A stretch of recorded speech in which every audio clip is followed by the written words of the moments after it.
To make the green pineapple smoothie, you will need 1 small cucumber, roughly chopped, 1 handful of spinach leaves, half a ripe avocado, 1/4 of a pineapple, the juice of half a lime, 1/4 of a cup of spring or filtered water, and 6 ice cubes.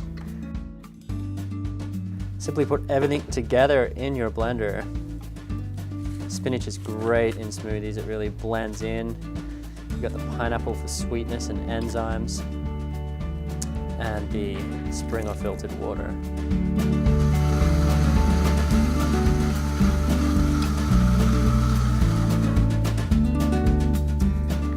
there you have the green pineapple smoothie, and look at that consistency. It's exactly what you're looking for.